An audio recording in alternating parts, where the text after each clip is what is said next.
Bueno, hola, muy buenas tardes a todos. Bienvenidas, bienvenidos a un nuevo encuentro del ciclo webinar DC. El webinar de hoy se titula Herramientas para la escritura narrativa y periodística. En el día de hoy recibimos a Daniela Pasic, escritora y periodista. En este webinar se conversará con la invitada sobre los pasos necesarios para construir una escritura narrativa y periodística. Daniela Pasic es escritora, periodista y desde 2013 coordina talleres de narrativa. Fue editora de la revista Haciendo Cine y de Diario Z, redactora en medios como el diario Perfil, Luz y El Guardián. Sus artículos se publican en las secciones de cultura de los diarios Clarín e Infobae, en revista Eñe, Radar de Página 12 y el suplemento Sí. Contamos con la coordinación de Patricia Moreira, docente de la Facultad de Diseño y Comunicación de la Universidad de Palermo. Les recordamos a los participantes que tienen el chat habilitado para escribir sus consultas y comentarios, que al final del webinar estaremos leyendo y respondiendo sus mensajes. Bueno, ahora sí, Patricia, Daniela, podemos comenzar. Bienvenidos. Muchas gracias. Gracias, Ale, una vez más. Y bueno, qué gustazo. Ay, ahora sí, este es como un webinar así que yo requería hacer. Así que empiezo diciendo esto, que para mí Daniela es una persona muy querida por muchas cosas, y principalmente porque yo empecé, y cuento algo personal para darle pie a este encuentro que vamos a estar compartiendo hoy con ella. Y yo empecé mis talleres de escritura de su mano, y creo que eran sus primeros años también de taller, allá en el 2013, más o menos, muchos años atrás. Y bueno, y nos hemos acompañado en distintos momentos de la vida, así que para mí es un gustazo, Dani, que estés acá. Muchas gracias por haberse aceptado esta invitación. Y es realmente una alegría tenerte. Y entonces, para iniciar este encuentro, quiero preguntarte qué hace que tu taller sea distinto a otros, qué hace que tu metodología, bueno, tu voz, toda voz, pero qué recursos utilizás que quieras compartir, y de ahí vayamos a donde quieras. En este rato que vamos a compartir, qué recursos, qué métodos, si es que lo hay, podés compartirnos para que realmente tus talleres sean un espacio donde uno quiera quedarse. Bueno, ante todo, muchas gracias por todos esos hermosos conceptos que algunos no sé si me merezco, pero te agradezco y le agradezco al espacio y a la invitación y a todas y todos los que se conectaron. Me permito un edit gracioso en la generosa y adorable presentación que hicieron de mí. Es como una biografía vieja. El sí de Clarín no existe más, y así que ya no escribo ahí, claramente. Es verdad. Pero bueno, lo tenía que decir para que no me dé Es Cosori. Pero bueno, y después volviendo a tu pregunta, en principio podría pensar los talleres literarios como espacio en general. Tienen algo hermoso y peculiar, y están totalmente relacionados con la historia cultural de la Argentina, en principio. Es algo que es como nuestro dulce de leche o nuestra Virome Vic, que exportamos al mundo. Si bien hay talleres literarios en todo el mundo, parte del inicio de la historia de los talleres literarios como tales empieza en la Argentina a principios de la década del 70, y yo creo que desde ahí hay algo que en todas sus formas en el mundo y todo, pero que es muy propio, muy nuestro, y que tiene que ver con la reunión, con la tertulia, con el intercambio. Y yo desde ahí creo bueno, que intuitivamente todos los talleres cuando funcionan cuando se arma reunión, que excede un poco a quien coordina el taller. Quien coordina el taller por ahí tiene que tener un lindo ojo para mantener ese clima de tertulia o propiciarlo, pero después es algo que se arma mucho con cada participante. Y en ese contexto y desde ahí es que con los años lo fuimos como perfeccionando y mejorando, ¿no? Pero creo que es lo que se mantiene desde el inicio de mi taller, cuando empezó, en 2013, empezó las herramientas y que creo que tiene que ver con eso, con una sospecha positiva sobre el trabajo que se hace, textual, literario, y que esa sospecha positiva sobre, a veces la intuición de quien escribe y a veces la intuición más informada, y a veces con mirar un poco todo lo que hay en la lectura, en la literatura, en los procesos de escritura, desde lo que hay a favor, desde lo que está ahí, se puede hacer crecer y favorecer.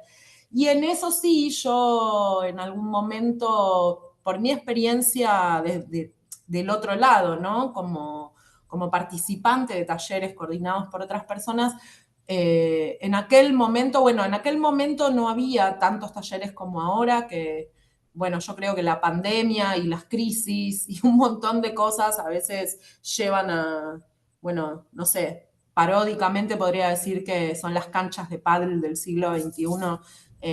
Hay muchos talleres literarios, hay muchos talleres literarios de personas sin experiencia de escritura, ni de publicación, ni de docencia. Pero también hay muchos que están buenísimos. Pero bueno, en aquel entonces, cuando no era así, sí había una tendencia que yo notaba un poco elite, un poco, en algunos talleres, un poco normalizadora de todos los que van a tal taller escriben de una manera, todos los que van a tal taller escriben de tal manera, y como que al final todos se parecían a sus coordinadores, y yo podía reconocer en los textos, incluso textos publicados de autores que salían al mundo, este va a tal taller, este va a tal taller, porque todos se terminaban pareciendo, y un poco yo quería escaparle a eso, y también en el otro lado más humano, había una cosa un poco excluyente, como de pequeñas logias, y entonces eso para mí generaba en muchos casos situaciones de taller que iban al contrario total de esto de la tertulia, que no quiere decir que no se debata, que no quiere decir que nos agarremos a trompadas por una coma, que puede pasar,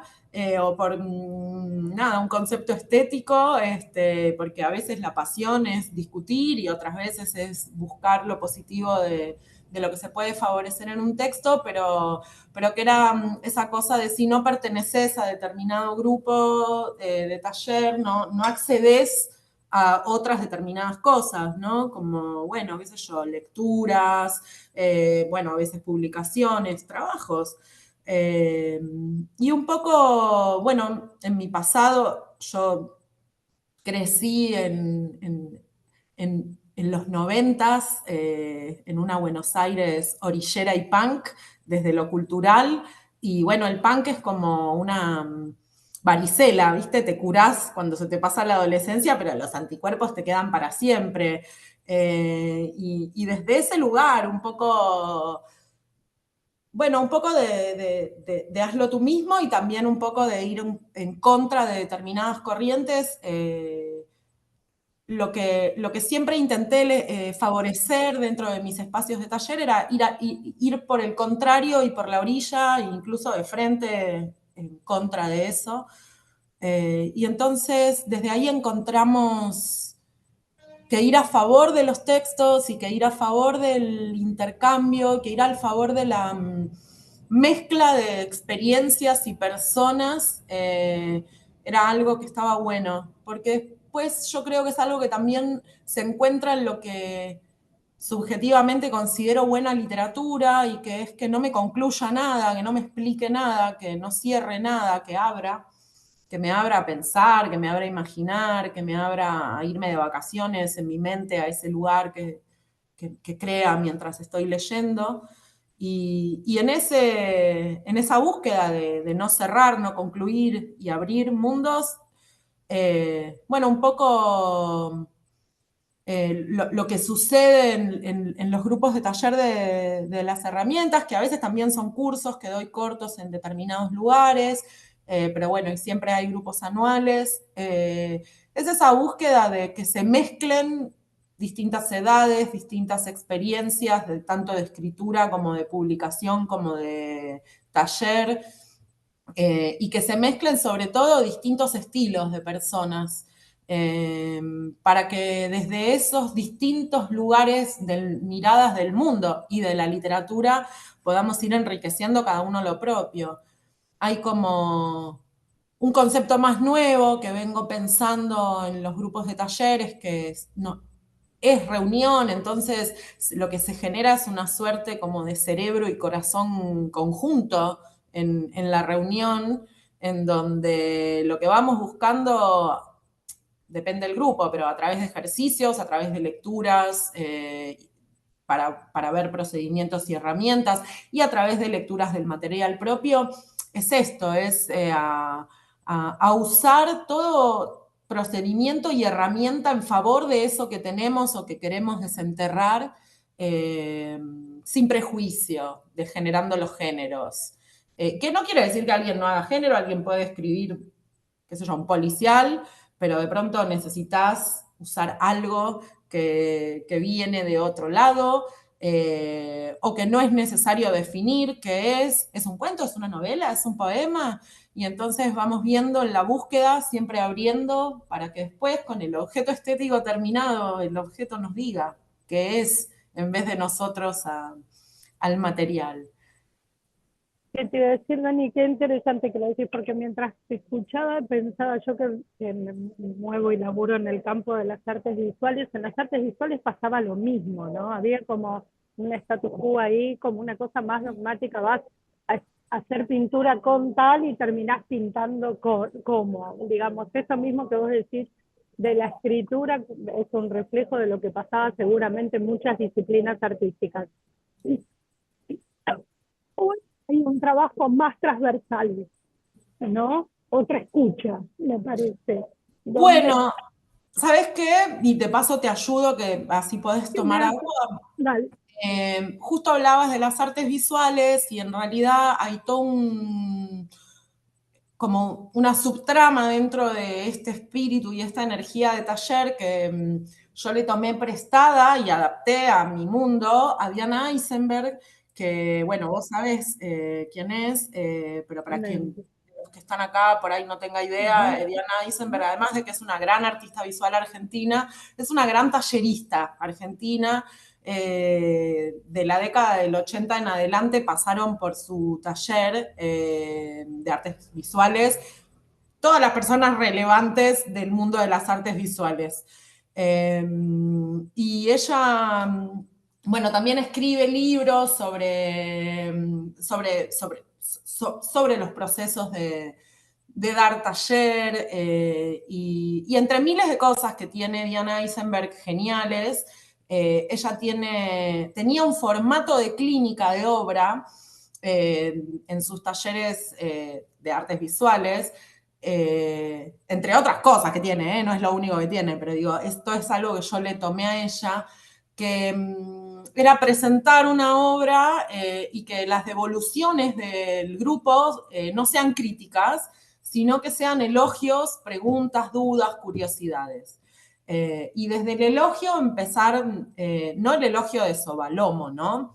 Sino un elogio informado de qué hay ahí que funciona, qué hay ahí que hace que esta obra esté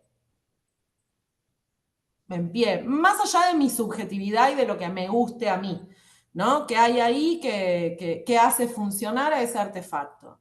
Y después, no en lugar, y no en reemplazo, pero sí mejorando la apuesta de la crítica, preguntas, dudas que surjan desde la legítima curiosidad.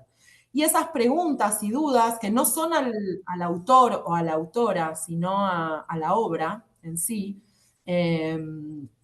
no tienen respuesta inmediata, ¿no? Son aperturas, son posibilidades de indagación, en donde hay cuestiones ahí para pensar y para trabajar. Y ese formato que a mí me pareció muy interesante porque creo que parte de la base de la sospecha positiva, y que no quita el debate ni el desacuerdo, pero abre a pensarlo ahí, y sobre todo porque creo que es un formato y que me gusta mucho para taller literario, que hace que no es que solo le sirve al que recibe el feedback. Esto es algo que en realidad es, bueno, es muy altruista, ¿no? Porque parece que le sirve al que recibe el feedback, y obviamente le sirve, pero el hecho de configurar la mente y ponerse a disposición de pensar en una obra más allá de mi subjetividad, qué funciona ahí y por qué. Y después qué curiosidades me despierta, y desde ahí pensar mis dudas y mis preguntas, me construye a mí como una gran lectora. ¿No? Entonces el hecho de hacerlo va invadiendo el modo de leer literatura ajena en general, y entonces después estamos con nuestro lapicito leyendo, no sé, a Eve Uart haciéndole preguntas a sus textos, y sobre todo a mis propios textos, porque hay un momento en el que yo empiezo a pensar con esa misma distancia, con la que, no la misma, pero parecida, con la que yo puedo practicar en un texto ajeno. Esto funciona por esto y por esto, lo voy a mantener, lo voy a favorecer, me hago esta pregunta, que a veces, de hecho, en taller nos reímos porque lo que pasa en realidad, y ahí es donde pensaba en el cerebro y el corazón compartidos, es que por ahí no es que, bueno, sobre mi texto yo agarro y me hago un elogio, una pregunta, una duda, pero lo que les suele pasar a todos es como decís, y bueno, y estaba escribiendo esto y me imaginé que Pato preguntaría tal cosa. Y en realidad esa Pato no existe, es la Pato en la cabeza de esa persona. Y entonces ahí es donde podemos empezar a generar lo que me parece que tiene que pasar en cualquier proceso literario, incluso en la literatura, no solo la ficción, por supuesto, porque los géneros periodísticos son literatura. Esto, que es escribir en estado de duda, en estado de inquietud, para ver qué pasa, para ir abriendo, más allá de que argumentalmente podamos saber o no el final o a dónde vamos, más allá de si es ficción o no ficción, ¿no? Pero ir viendo a qué juego con este texto, cuál es el juego que hago, ¿no? ¿En qué estado estoy? ¿Cuál es mi búsqueda ahí? Y es enorme la cantidad de lugares a donde se puede bucear, y la multiplicidad de juegos que se pueden poner en juego en un texto. Y entonces este formato yo creo que traducido a lo literario, así como lo conté, es mi traducción, no es lo que hacía Diana Eisenberg en su taller, funciona muy lindo para eso, porque si no, yo también vivía en aquellos talleres iniciales, muchas veces eso, alguien lee su texto y un grupo de arpías se lo destruyen, y después pasaba, todos tenían miedo de leer su texto, y entonces ahí es donde todos los textos empiezan a aparecer, porque se empiezan a parecer a esos a los que elogian. O otra cosa, uno lee su texto y todo el mundo está en Narnia, se aburre, nadie quiere estar en el proceso de aportar al texto del otro porque están esperando su momento, y es como una charla de borrachos donde se espera que el otro termine para decir lo suyo, y en realidad nada, concepto básico, emisor receptor, y era como volver un poco a eso, que creo que es el espíritu de la tertulia, o si querés ir más atrás del espíritu de la tertulia, es el arte de la conversación.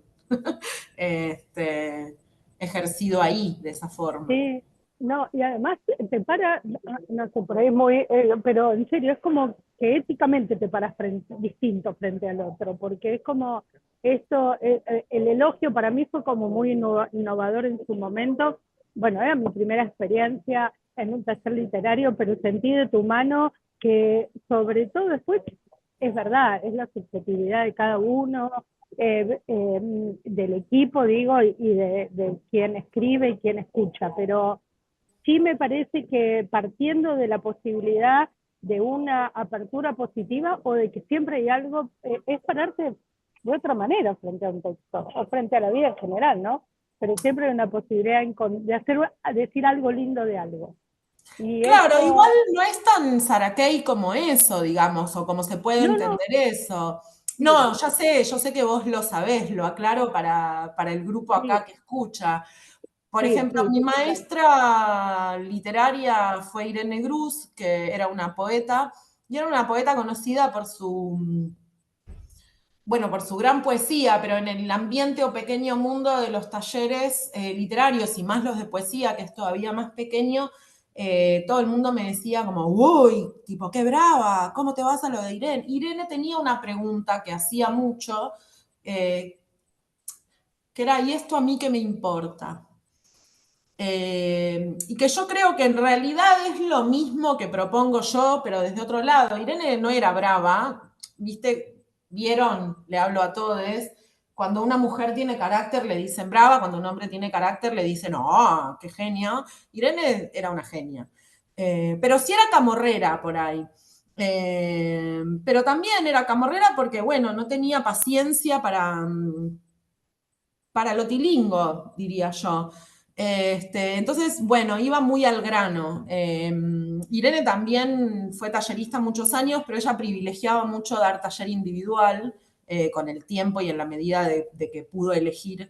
Entonces ahí esa pregunta de a mí que me importa en una situación individual funcionaba bien. Yo creo que en un grupo es como un disparador al caos, pero que era lo que Irene había vivido en su juventud en el primer taller literario que hubo en la Argentina, que fue el taller de Lelis, a donde ella fue participante, y que con 20 años ya estaba diciendo, ¿y esto a mí qué me importa? Y que lo mantuvo hasta el final de su vida, pero que la hizo la gran poeta que es, y que en realidad esa pregunta apunta también a esto mismo, y que es más allá de la anécdota o más allá del capricho o la catarsis, ¿para qué estás escribiendo esto?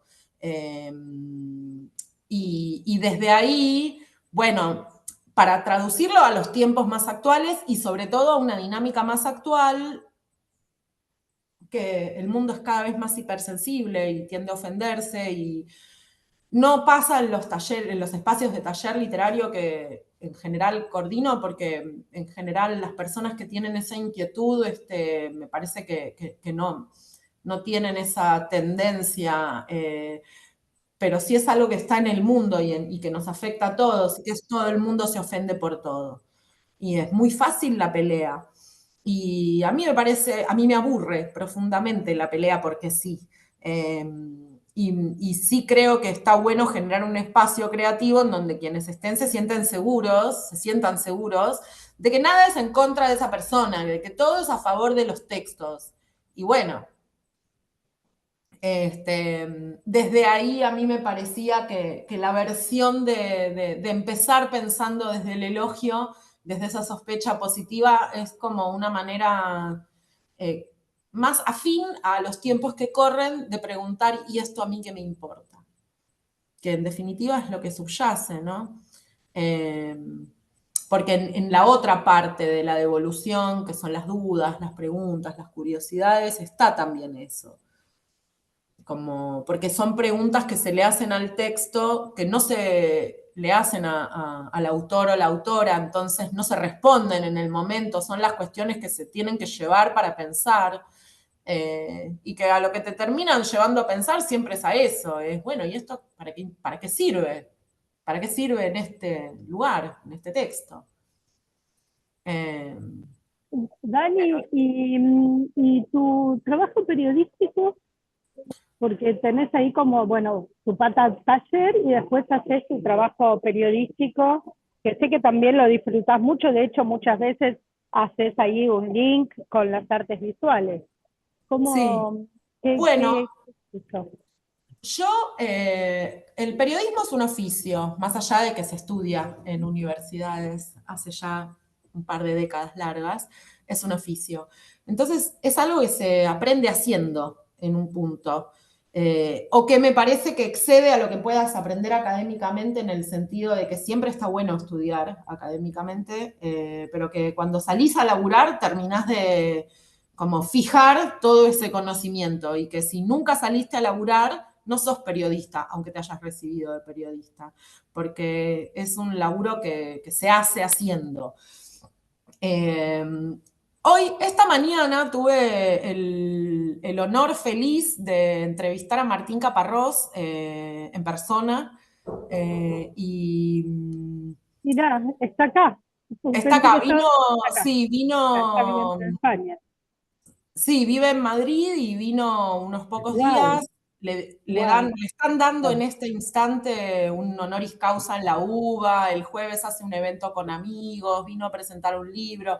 Vino un poco cariñosamente porque él está muy enfermo, viste, como una excusa de venir. Pero lo traigo a Caparrós porque yo creo que él es como el... Discúlpenme, me golpean la puerta. Bueno. ¿Quién es? Bueno. Queremos saber qué es esa entrevista a Caparrós, ¿no? ¿Dónde fue? ¿Cómo fue eso? Bueno. Ay, hola, mil disculpas, mil disculpas. No pasa nada, no pasa Esta nada. parte le explicamos después. Obvio, obvio. Pará, volvamos a Caparrós. Volviendo al hilo, ¿Cómo no, porque fue la eso? pregunta era como qué tiene que ver con el periodismo y la literatura. Yo Exacto, creo que Martín exacto. Caparrós es eso, es la respuesta a esa pregunta. Y en mi caso personal, yo no creo que yo hubiera sido la periodista que soy, ni la escritora que soy, si no hubiera leído a Caparrós en mi más tierna juventud, que en realidad lo conocí en la tele. Mi papá veía un programa de televisión con él y Jorge Dorio, que era Jorge Dorio. espectacular, porque era como el inicio de la democracia y eran como dos jóvenes ultra cultos, pero callejeros. Y bueno, pero Caparrós es un genio de la literatura. Más allá me di el gusto de decirle: no estoy de acuerdo con vos en muchas cosas, pero te admiro mucho. Y como ahora está amable y bondadoso, se cagó de risa, me dijo en qué no coincidimos, y nos pudimos reír, y me dijo como, bueno, ya Uy, qué bueno. estuvo muy bien. Pero bueno, él es un gran escritor, que tiene conceptos básicos del periodismo que él los devela, como que no te contesten es la respuesta, que no te den la información es parte de la información, y de procedimientos periodísticos. Y yo creo que él es una de las piedras fundamentales de lo que conocemos hoy y está tan de moda como que es la crónica narrativa, y también en su estilo y en su forma de escritura, que él usa para la no ficción todas las herramientas de la ficción, y viceversa. Por ejemplo, él tiene un libro espectacular que se llama Amor y Anarquía, que es la historia de Soledad Rosas, una chica argentina que vivía en Italia. Bueno, googleenlo y consíganlo y léanlo. Pero bueno, es una no ficción, es una historia real, que él la cuenta, y es una novela. Y vos la lees y es una de las novelas más apasionantes, trágicas, revolucionarias y preciosas que se pueden leer. Y te traslada en tiempo y en lugar, que es la definición básica de la crónica, ¿no? Y cómo lo logra, y lo que hace con las comas, pero lo que hace con las escenas, y cómo, dónde traza la línea de la literatura en la no ficción. Y cómo juega, y lo lúdico que es. Y hay juegos que lo exceden a él y que los recibimos como lectores, pero por sobre todo está eso que está en juego, en la polisemia de la palabra, que es que si el autor o la autora no está jugando a algo, el texto es un embole. Y que siempre hay una búsqueda, y que va más allá después del estilo o el género que vos quieras hacer. Podés ser Stephen King y escribir trama y género, o no sé, podés ser Clarice Lispector, indefinible. pero siempre hay un juego, eso sucede en todo. Y bueno, para el periodismo yo creo que tener claro que en los géneros periodísticos, salvo que hagas una pirámide invertida o un informe, en los géneros periodísticos estamos haciendo literatura y que la materia prima en vez de la imaginación es la información. Pero después cómo lo construimos tiene que ser un objeto literario y lo tenemos que tratar así. Y ahí es a donde se empieza a hacer divertido el trabajo y en donde desde ese lugar, cuando encontramos qué juego estamos haciendo con ese texto, es que estamos haciendo literatura. Entonces, escribir un perfil no es hacer una reseña biográfica al paso o construir un reportaje y excede la investigación que hagas para conseguir la información, sino que es qué es lo que vas a poner primero, qué vas a poner después, qué escena vas a mostrar, qué sentimiento querés transmitir, cómo vas a mantener al filo de la almohada al lector. Yo pienso en que los lectores están antes de dormir, pero bueno, al filo de la silla también. Y desde ahí hay mucha literatura en esa construcción. Después puedes tener la suerte de escribir géneros que lo proponen como crónica narrativa. Después decís, ay, bueno, pero yo tengo que escribir este género duro y aburrido, más informativo. Bueno, pero igual y todo hay literatura. Un poco eso. ¿Dónde se va a ver esta entrevista? ¿Nos podés spoilear? Esa entrevista, bueno, hice ya un mini adelanto porque lo entrevisté por Meet justo antes de que viaje y salió hace poquito en Clarín Cultura y está online. Y esta va a salir en la revista Viva, calculo que del domingo que viene, porque ahora en vez de cerrándola estoy charlando con ustedes. No, no es por eso, pero porque la revista Viva cierra con tiempo. Así que me imagino que el domingo que viene en la revista Viva. Lo disfrutaste, estuvo bueno este. Lo disfruto porque tuve la suerte de que me toque hacerle el reportaje a alguien que admiro, que igual todo es bueno o malo, porque es mucho más difícil hacerle un reportaje a alguien que admirás porque querés quedar bien, porque tenés que transitar eso con elegancia y después no ser el gacetillero de la figura y demás. Pero sí, hay muchos géneros periodísticos que hermosamente construyen la literatura y también somos inventores en la Argentina de eso, porque la no ficción la inventa el compañero Rodolfo Walsh con Operación Masacre, y paralelamente, pero en la práctica, un par de años después se publica Sangre Fría, que es lo que el mundo considera la primera novela de no ficción, pero Operación Masacre es anterior.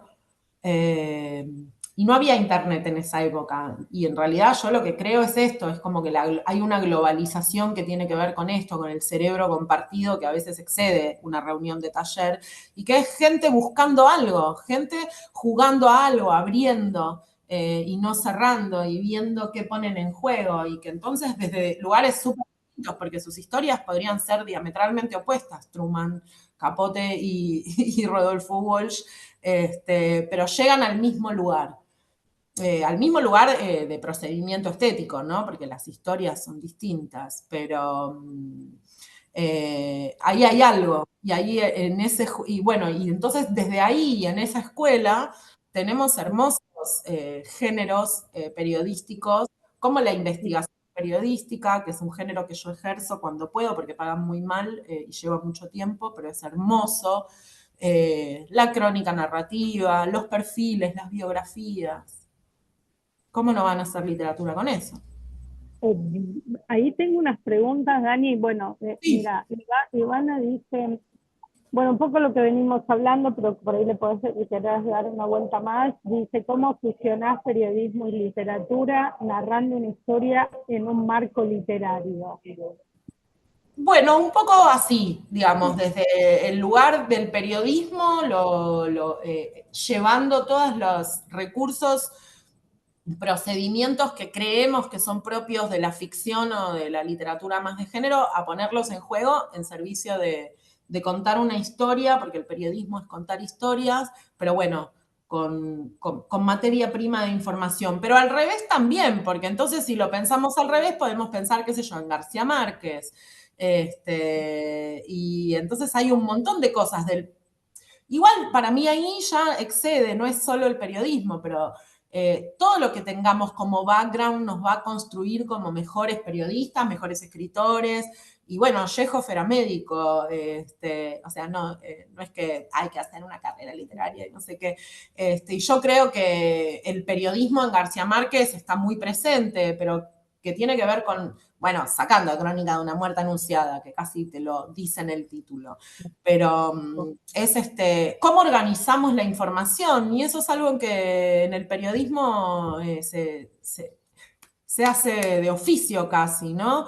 Y casi, no sé, en un primer año de una carrera de periodismo te la pasás organizando las 5 Ws en orden de importancia, la cabeza informativa y todas esas cosas en realidad, más allá de que aunque después no vayas a hacer una noticia informativa, te van dando una cintura y un elástico para ir entendiendo distintas maneras de organizar la información dentro de tu texto para que vayas llevando desde lo que importa o lo que vos querés que importe más al principio para llevar a quien lee hasta el final.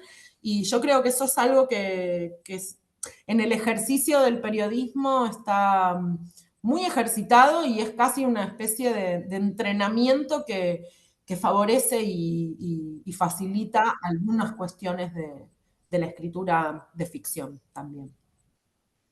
Dani, tenemos otra pregunta. Dice Milagro. Daniela, ¿cuál es tu punto de vista sobre la inteligencia artificial? Personas que tiran abajo una carrera profesional porque supuestamente van a ser reemplazados. Bueno, es un tema enorme sobre el que podríamos hacer 2 webinars y 3 charlas TED y nos quedaríamos cortas y cortos, pero muy al hueso del asunto. Justo hoy hablé de eso con Caparrós, así que le voy a robar la respuesta, pero la excedo porque igual no estoy totalmente de acuerdo, pero él hablaba de sí mismo y me decía, todo lo que yo no sepa hacer y quiera hacerlo lúdicamente con una inteligencia artificial, me parece que está bien. Por ejemplo, él no es músico y le divierte hacer canciones.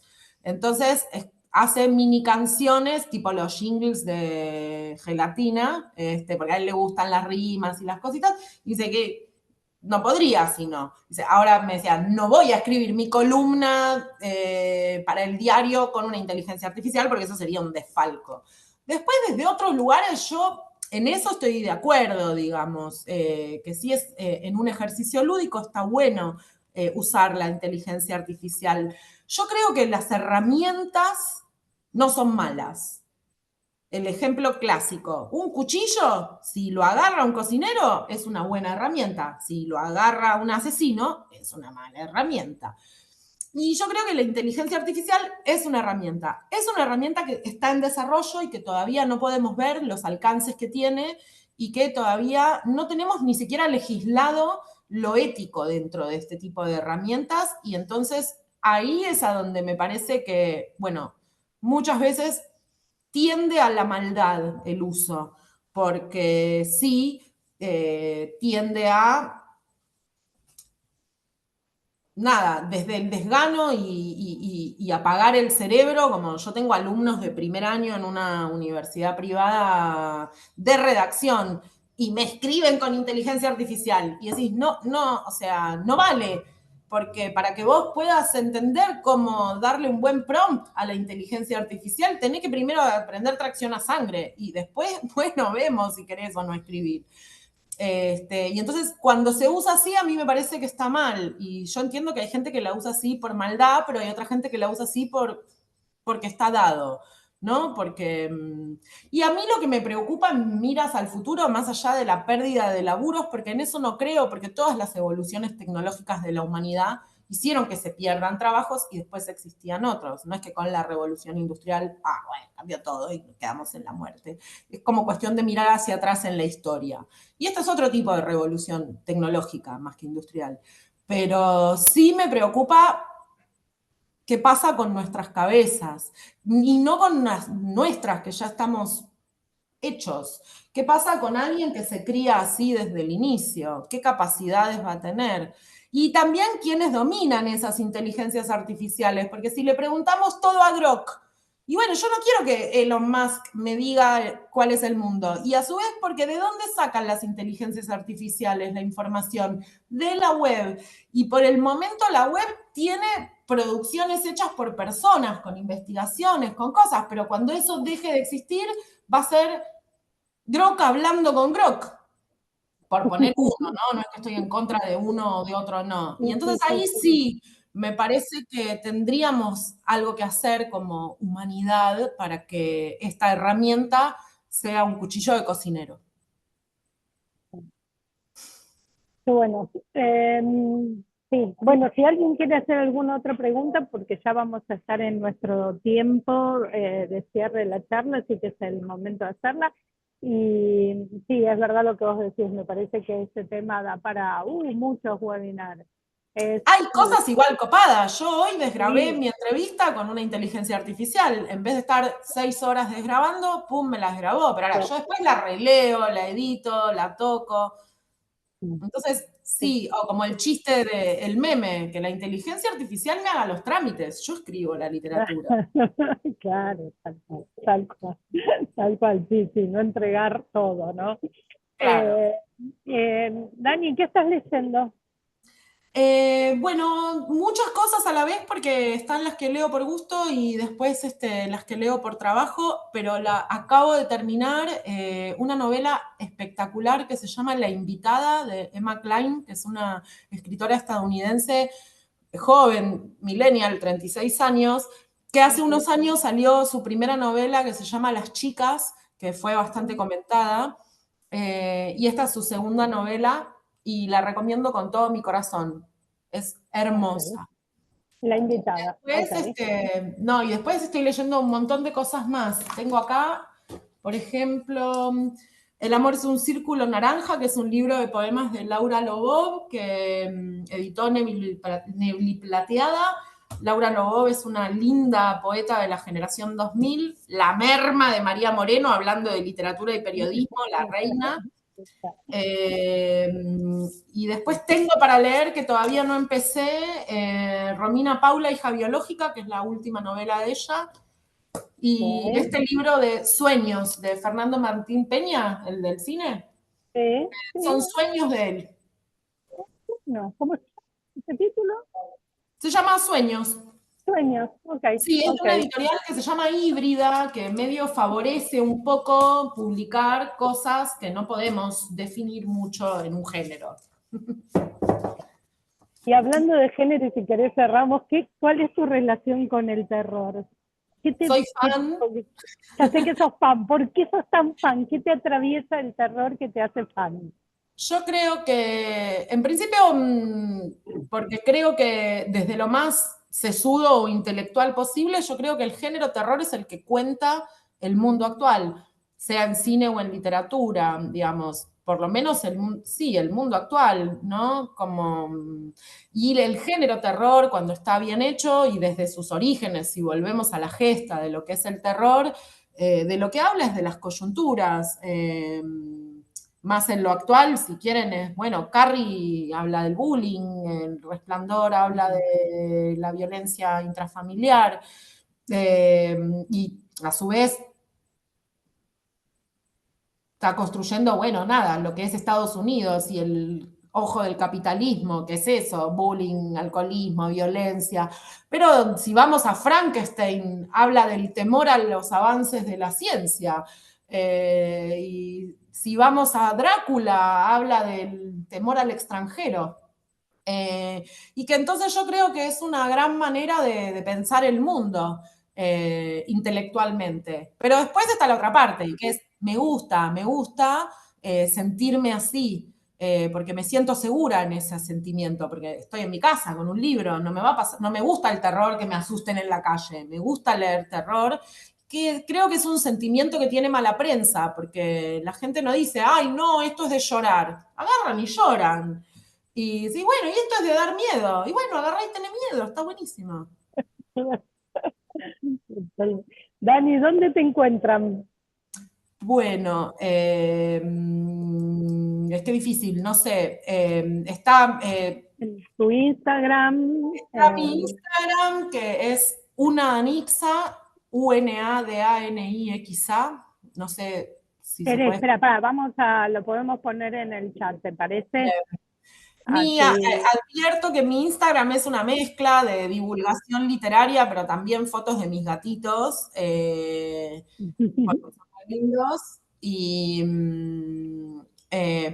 tampoco no soy influencer ni me dedico específicamente a eso, pero sí, bueno, Bien. comparto notas, curiosidades, cada tanto lecturas, cosas así. También, bueno, en los talleres, ahora estamos en los talleres que son por Meet, se pueden hacer desde cualquier lugar del mundo.